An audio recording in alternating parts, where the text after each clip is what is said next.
Hey, what's up everyone? I just wanted to give my review of the latest DC animated movie, Batman the Killing Joke. It was actually a lot of fun watching the movie. It focuses a lot on the great story, Batman the Killing Joke, the graphic novel, which came out in the 80s and eventually became canon. It was so well liked. A few points of the movie that I want to point out. There will be some spoilers in this as I go through it, but hopefully you've already seen it, and so you can share your opinions in the comments below along with me. First thing I'd like to start off with, opening up, the movie was actually narrated. I wasn't expecting that.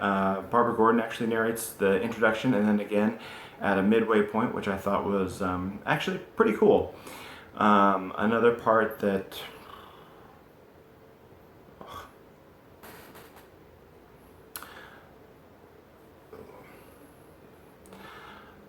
Another another part of the movie that I really enjoyed watching was the animated fight scenes. I've done martial arts my whole life, and I've always watched a lot of martial arts movies to kind of compare and contrast things that I can maybe do in real life and other things that I just thought were movie magic, and it was a lot of fun. These actually seemed like a lot of fun fight scenes. She was very agile and nimble, and it seemed like a very kind of like a nimble jujitsu almost. It was kind of the style that she was using. I mean, I'm sure it was very eclectic with all the other styles that Bruce probably taught her, but also it was just kind of fun to see her jumping around and tackling guys and taking them down and twisting them around, stuff like that. So it was a lot of fun seeing that. Other points that I thought was really fun is it showed a personal side of Barbara Gordon. She shows her working as a librarian, which I thought was a lot of fun. She gets to have a best friend that she confides in, talking to her friend about lifestyle she leads with Batman and kind of her ongoing relationship with him, and also like she uses it as, she calls it yoga, which I thought was really funny. Let's see. The next character I want to talk about is Batman himself. He's voiced by the great Kevin Conroy, who in my mind remains as the definitive voice of Batman, and he's always just spectacular. There were a few lines of dialogue, though, that I felt weren't quite fitting to Batman as a character. There's a Batmobile conversation that he's having with Batgirl after a certain event that goes on, and he just, to end the conversation, he's like, later. And I just can't ever see Batman just straight up saying later to someone. He's kind of like, later. And I just thought that that was kind of weird. That doesn't seem like Batman I would know. I feel like if he is met with something awkward or uncomfortable in his personal life, he would just choose to avoid it, which, he does do, but I feel like he would not talk about it either. And so I thought that that was kind of a weird, I don't know, weird choice of script for them going with that. Other than that, I also think too, one other problem that I had with Batman was just the design. His ears, I just didn't like them. They kind of go out and curve in. Maybe I can get a picture of that later. But it's not straight like these ones, which are the ones that I usually am a big fan of. They're just kind of, yeah, they were just weird. I didn't like it, but that's personal preference. I'm one of those Bat fans that always dissects the bat ears and stuff like that. Let's see. Oh, finally, the last character I wanted to focus on is Joker himself, voiced by Mark Hamill, Luke Skywalker. Always amazing. The laugh, the cackle, however he does it, it's just always fantastic every single time he does it. So he was awesome.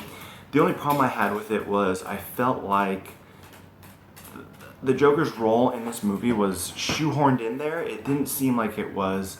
It didn't seem like it had enough of a major role in this one. He does kind of talk a little bit about how one bad day can push someone over the edge, a normal human being over the edge, into being as mad as he is.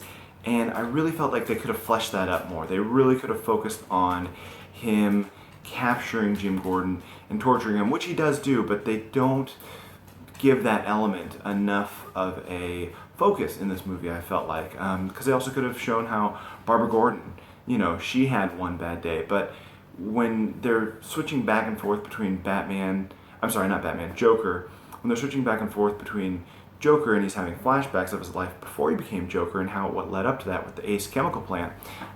It feels like it doesn't feel like he has had one bad day that pushed him over the edge.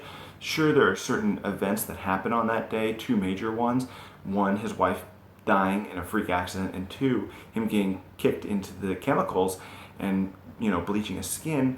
But I feel like with the backstory that it gave us, it was like he had a shitty life. It's not like he had just one bad day. It's like he's had one bad life. And that's what I felt was kind of interesting. So I felt like they could have fleshed that up a little bit more because, Batman's had a bad day, Jim Gordon's had a bad day, but they, and Barbara Gordon had a bad day, like they all did, and there was all these pivotal points that they broke through, and it would have meant so much more when Batman finally has Joker and he's slamming up against the wall and he's like, did you ever think like sane people, they can handle a bad day, maybe it's just you? And I felt like the weight of that could have been a lot heavier had we seen it, carry over for more characters. So that was my thoughts on that. Finally, there were some elements to this movie that I felt like didn't need to be used. The whole first 2/3 of it, where Barbara Gordon is hunting down this mob gangster guy, this nephew, and she's hunting him down. She starts taking it personally. He's kind of a psychopath as well, kind of like Joker.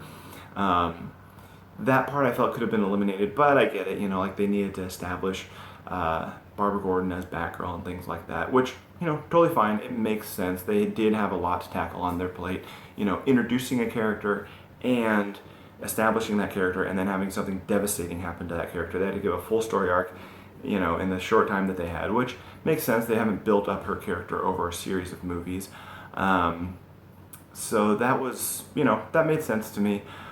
But there's a love scene between Batman and Barbara, which it felt like it was just kind of thrown in there to create conflict between Batman and Barbara, which really, it wasn't necessary. It was more shocking that it happened between these two characters than the tension that it creates between the two of them. It could have easily not been in there at all, and you still could have felt the tension between the two of them, and Batman caring about, Batgirl and her not wanting to get hurt. So they totally could have left that out. It was a bit awkward. It wasn't awkward because it was rated R. It was just kind of weird to see these. It was just out of place for these two characters. Just something that has only happened in the Batman Beyond universe and the Batman the Animated Series universe, which I think is where they drew that from.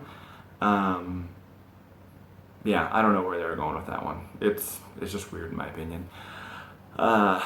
Finally, this movie doesn't seem like it's going to be in continuity with all the other DC movies. It seems like it's going to be kind of a one-shot, just because at the end of the last Batman movie, Batman Bad Blood, which I absolutely loved, they actually have the bat signal shining at the end, spoiler alert. There's a signal at the end of the movie, and out steps Batgirl as a teenager, how she's been revamped in the New 52, into the light. And so that seems like it's more going to be the canon animated movies that they're doing. So anyway, that was my review for Batman the Killing Joke. Thank you for watching. Please like and subscribe, and leave a comment below. I'd love to hear your thoughts and reactions. Till next time.